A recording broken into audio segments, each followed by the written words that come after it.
Hey, welcome to your Sales Insight. Today, I'm Paul Martinelli. Most salespeople want to know what they can do to get better. And sometimes the best thing you can do is stop doing the things that you're doing that kill deals. And you gotta look at what you're doing. You've got to take inventory of what you're doing. You've got to slow down long enough and enter into what I call observational thinking and really look at your behavior. Really look at your process, at your system. Go back over every single thing you do. If you can, record your calls and go back and listen to them. There's a reason why every NFL team spends Monday and Tuesday watching the game from Sunday, because there is real evidence. There's real insight for them to glean on how they get better.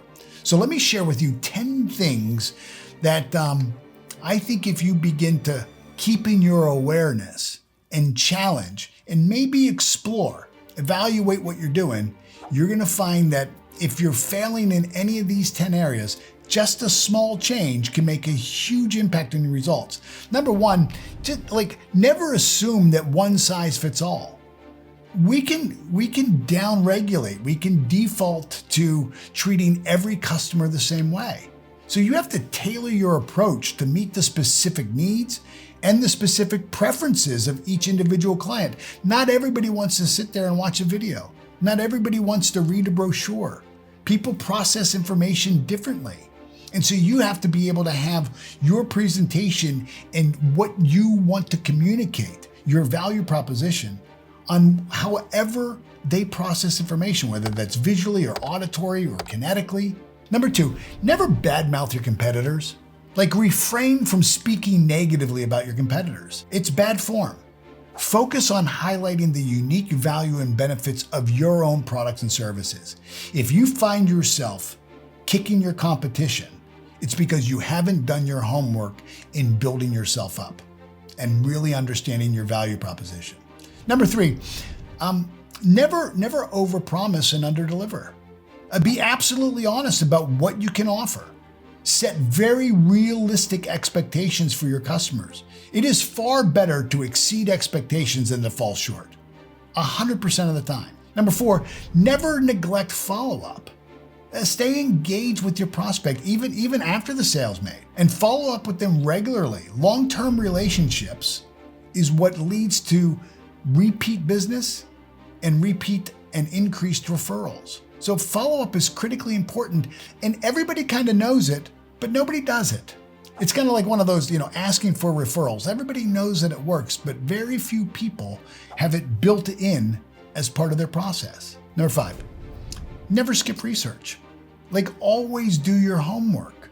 Do your homework before engaging with any prospect. Understand their business. Understand, what trends there are in their industry. Understand the specific needs that you need to position yourself to become that best knowledgeable partner for them. Sometimes just understanding what's going on in their industry and you showing that you are in the know makes all the difference in building certainty. Number six, never disregard body language. If intuitively you're feeling like this person is sending you a signal that they're done, they're done.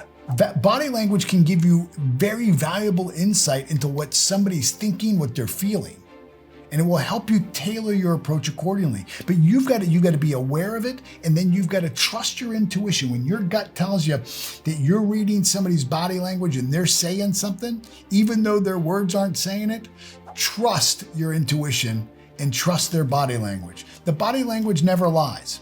Number seven, never talk too much. Avoid dominating the conversation. Active listening with your clients, what they're concerned about, what their preferences are. Respond thoughtfully to address their needs, but after that, you should not be speaking. If you're speaking more than probably 29 to 33% of the time, you're talking too much. Number eight, never ignore feedback. Embrace it, whether it's positive or negative. All it is an opportunity for you to grow. One of the things that I operate from in our company is every complaint is a request. When somebody's complaining for something, there's a request there. And if we get all caught up in the feedback, if we get all emotional about the negative feedback that we got, we will miss the request.